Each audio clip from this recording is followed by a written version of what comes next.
10대 사망자 3명 중 1명은 자살. 괜찮아요? 괜찮아요. 약사랑 생명사랑 캠페인에 참여해주세요. 자세한 내용은 약사공론 홈페이지를 확인하세요. 안녕하십니까. 저는 사회복지법인 한국생명의 전화의 하상은 원장입니다. 만나 뵙게 돼서 반갑습니다.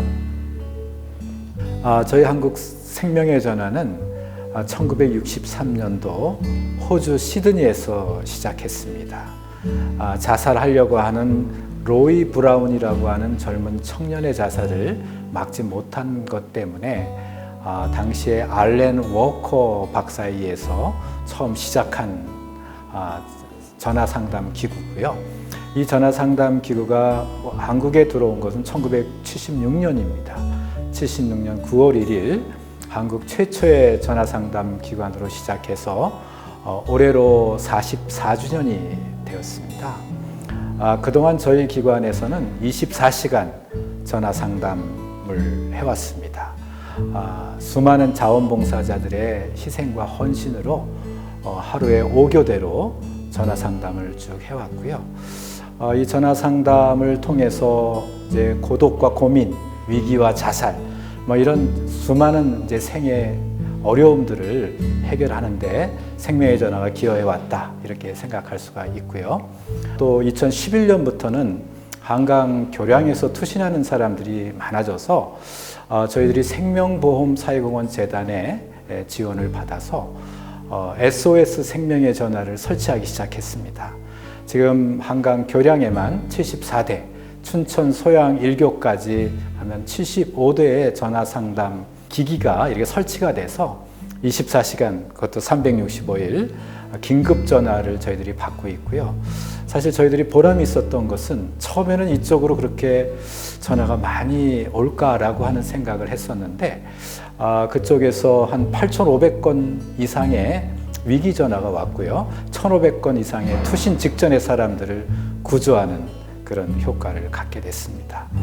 그 외에도 여러 가지 사업들을 많이 하는데 우리 생명의 전화가 어떻게 보면 우리 사회의 여러 가지 자살 예방 사업에 좀 효시로서 이렇게 좀 출발한 것들이 참 많이 있다, 이렇게 말씀을 드릴 수가 있겠습니다.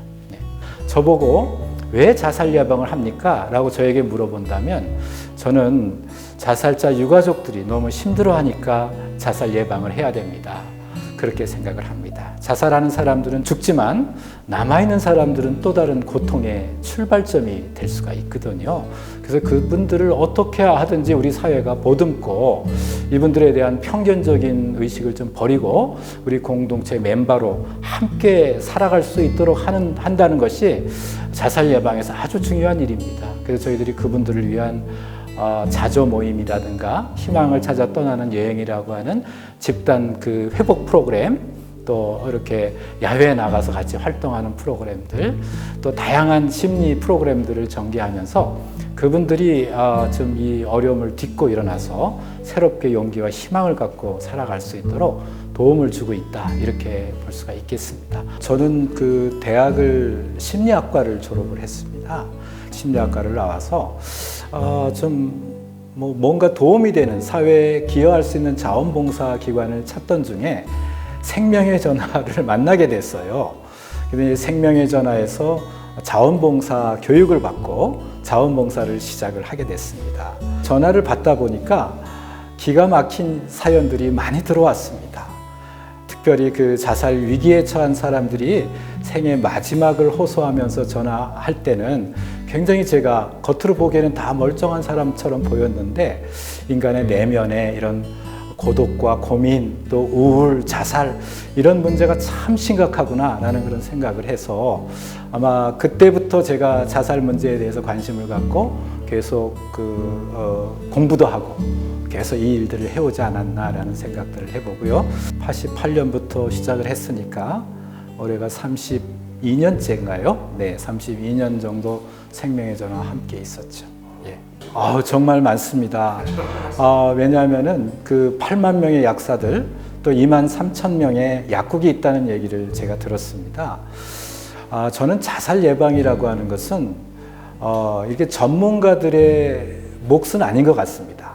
전문가들은 자살과 관련된 사람들을 치료해주는 기관이고 위기 개입을 해서 치료해주는 기관이고 자살 예방을 할 수 있는 사람들은 자살 위기자와 가장 가까운 데 있는 사람들이다.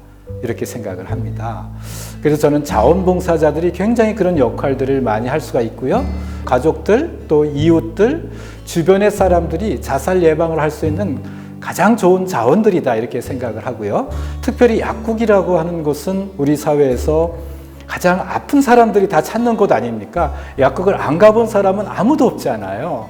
그래서 그분들이 늘 만나는 지역 주민들을 대상으로 해서 자살 위기를 신속하게 인식할 수가 있고 또 그 위기 인식하고 몇 마디 말로 그분들을 위로해주고 또 좀 심각하다고 느껴질 때는 좀 전문기관을 의뢰할 수 있는 게이트키퍼로서의 역할들을 약사들이 충분히 할 수 있다.